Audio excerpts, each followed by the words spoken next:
Na verdade, quando eu escrevi aquele livro, Pode falar pertinho do microfone. quando eu escrevi aquele livro Corrente 93, que fala sobre a experiência do Sagrado Anjo Guardião dentro de Telema, ali que foi que eu comecei a realmente buscar nos primórdios da tradição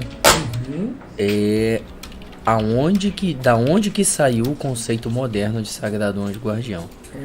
Então, assim, embora assim, a pesquisa, na verdade, a minha vida toda que eu estou envolvido com isso, porque o foco central da filosofia telêmica é o conhecimento e a conversação com o Sagrado Anjo Guardião, o passo fundamental. Certo. Então, todo telemita está envolvido com esse assunto intimamente. Como eu conheci Telema muito cedo, então assim, desde os meus 18 anos que eu estou envolvido com essa história, com essa experiência, com essa busca de encontrar o Sagrado Anjo Guardião. Mas, depois que eu comecei a escrever o livro Corrente 93, que se intensificou os meus processos de busca e se intensificou as minhas experiências e a compreensão real do que é o Sagrado Anjo Guardião na tradição da magia e como que a visão moderna está completamente apartada do que a tradição sempre ensinou.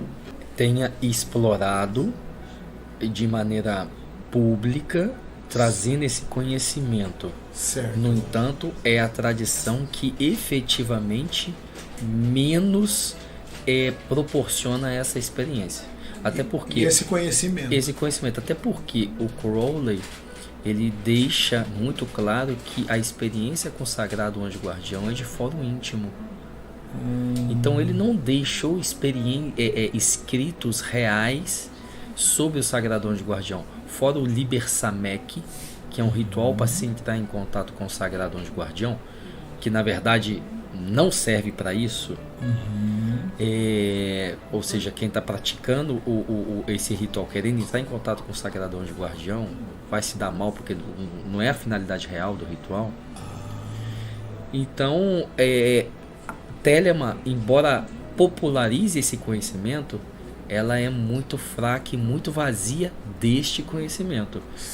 Se você olhar nas tradições xamânicas, se você olhar nas tradições crioulas, na Quimbanda, Tem uma profundidade maior. tem uma profundidade muito maior Do que dentro de Telema. do que dentro de Telema. Então, assim, embora Telema tenha popularizado esse conhecimento, Sim. é mais fácil você entrar em contato com o Sagrado Anjo Guardião no Candomblé do que em Telema. O próprio Crowley, no curso inteiro da carreira espiritual dele, ele mudou de opinião sobre o Sagrado Anjo Guardião inúmeras vezes. No início da carreira dele, nos anos 20 ali, ele falava que o Sagrado Anjo Guardião era o eu superior. Ele passou por uma experiência de iniciação na abadia de Telema, na Itália, e ele fez um longo comentário sobre o livro da lei. Nesse comentário sobre o livro da lei, ele fala que o Sagrado Anjo Guardião é o eu superior. 20 anos depois, ele diz que o Sagrado Anjo Guardião não é o eu superior, mas uma entidade objetiva do corpo de Deus. Ou seja, o Crowley só foi amadurecer a ideia do Sagrado Anjo Guardião no final da carreira dele.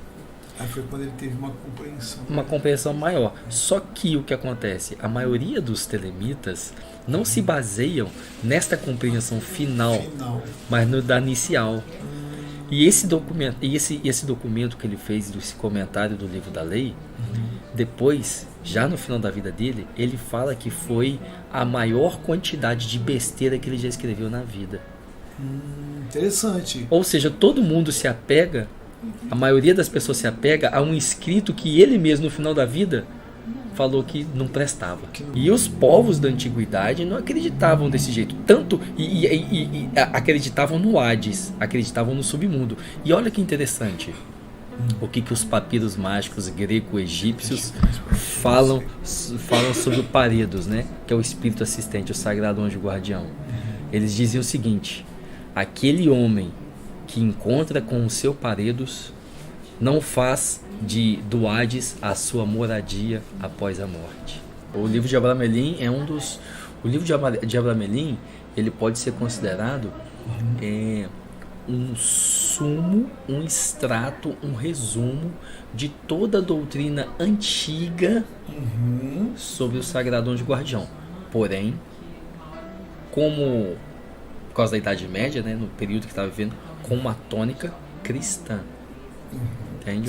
Uma tônica de uma piedade cristã. Isso, mas as pessoas não podem se enganar. Embora a tônica do livro de Abramelin seja aí uma piedade mística cristã, não no sentido cristã de se chamar Jesus Cristo, mas de cosmovisão, as pessoas não devem se enganar, porque na operação de Abramelin você quer entrar em contato com o Sagrado Anjo Guardião para ter controle sobre os poderes dos demônios. Tudo alimenta. Não só o medo, mas pensamentos negativos. Vou pertinho de você aqui. Não só medo, mas pensamentos negativos, pensamentos deprimidos, né, todo tipo de negatividade, todo tipo de depressão, todo tipo de tristeza. Isso sempre segundo os antigos, inclusive até a própria igreja copiou isso das tradições mais antigas. Tanto é que Santo Antão fala disso. Toda vez que você está triste, toda vez que você está depressivo, toda vez que você está choramingando, isso tudo é presença de um demônio te açoitando, te assolando. E ele se alimenta disso. Ó, o negócio é tão feio, cara, mas é tão feio que eu nunca fiz amarração pra mim, nunca amarrei mulher nenhuma e nunca fiz amarração pra ninguém. Ele está respondendo a pergunta do Azazel. Se você faz amarração. Nunca fiz amarração. Mas fiquei sabendo aí que uma mãe de santo falou que eu faço. Falou que eu fiz. As pessoas falam demais, né? Toda revelação é uma revelação, né? É uma revelação, sim. Então, assim, muitas vezes a gente tá... Isso acontece muito comigo, né? Estou num problema. E aí eu faço minhas práticas, faço meus pedidos, faço meus rituais. E à noite eu sonho. E aí no sonho... Você tem a resposta. Eu tenho a resposta com muita clareza. Isso aconteceu há 2 noites aqui, com toda essa história aqui que a gente está vivendo. E aí, quando foi no dia de ontem, que eu acordei, que eu falei assim com você, Anael, eu acordei diferente. Falei com você? Sim, falou mesmo. Então, naquela noite, eu tive um sonho onde se apresentava para mim uma criatura angélica mesmo, quase tudo. Para te fortalecer. E falou o que eu precisava saber. E aí eu falei pra você, Anael, na hora que eu acordei diferente. Então, e essa criatura, enquanto você dormia, ela fez algo dentro de você. Dentro da minha alma. Ela fez. Aí é por isso que esse vídeo que a gente vai fazer vai esclarecer esse tipo de coisa muito bem. Porque o conceito de sagrado anjo guardião, ele vem de espíritos assistentes. E espíritos assistentes podem ser de vários tipos, inclusive da alma de um morto. Desde a antiguidade, o mago ele tinha espíritos assistentes de animais. Eu, por exemplo, tenho 3 tipos de espíritos assistentes de animais mortos mesmo que eu deifiquei. Eu tenho uma serpente que eu deifiquei. Eu tenho um tatu que eu deifiquei. E agora eu tô deificando um escorpião, que não tá pronto ainda. E tem uma pomba.